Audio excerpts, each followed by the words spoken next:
সব থেকে বড় কথা যে মমতা ব্যানার্জি পশ্চিমবঙ্গের মুখ্যমন্ত্রী হওয়া সত্ত্বেও এ বাংলার সন্দেশকারীতে যাওয়ার সময় হলেও অন্তত 1 থেকে 1.5 বছর পর সেদিন বাংলার মা বোনেরা তার কাছে আরতি করেছিল, আর্তনাদ করেছিল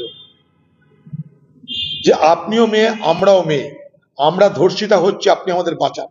সেদিন মহিলা হয়েও বাংলার মুখ্যমন্ত্রীর এই সমস্ত ধর্ষিতা মা বোনদের প্রতি কোনো অনুভূতি ছিল না, কারণ তিনি জানতেন আজকে যদি আমি ধর্ষিতা মা বোনদের জন্য বেশি কথা বলি তাহলে সেদিন যারা আমার দলের বড় বড় হারমাত তারা রেগে যাবে, তারা দুঃখ পাবে, তাদের কষ্ট হবে।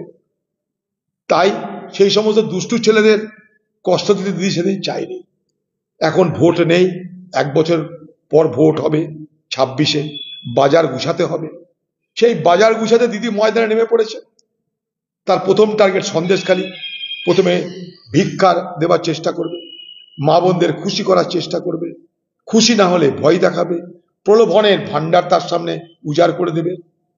এখন সন্দেশখালীতে দিদি পরামর্শ দিচ্ছে মা বোনেরা রাত্রেবেলা কেউ ডাকলে বেরিয়েও না।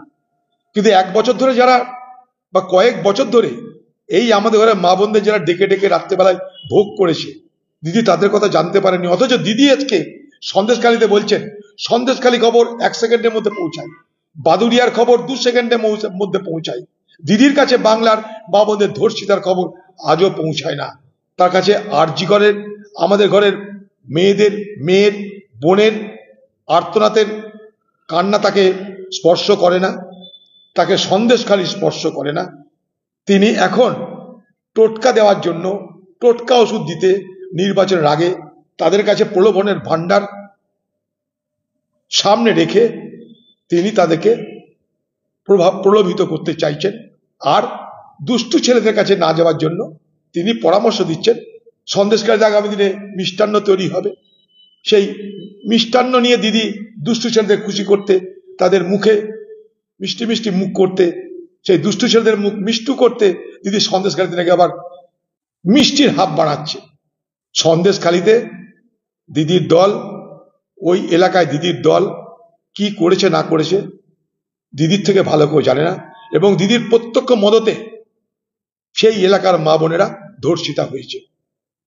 চুপ করেছিলেন, তিনি কিছু বলেননি। তার কোনো অনুভূতি নেই বাংলার মা বোনদের জন্য, কারণ তিনি জানেন লক্ষ্মীর ভান্ডার আছে, আমার আবাস যোজনা আছে, আমার মস্তান আছে, আমার পুলিশ আছে, আমার সাম্প্রদায়িক ভোট বিভাজনের অস্ত্র আছে, আমি জিতব। বাংলা নির্বাচনটা হচ্ছে একদিকে কমিউনালিজম, একদিকে ওয়েলফেয়ারিজম, আর তার সঙ্গে সঙ্গে স্টেট স্পন্সর্ড হুলিগানিজম। অর্থাৎ বাংলা নির্বাচনে সাম্প্রদায়িকতা, বাংলা নির্বাচনে প্রলোভন, আর বাংলা নির্বাচনে পুলিশ এবং মস্তানদের যৌথ আঁতাত, এই 3টে অস্ত্র।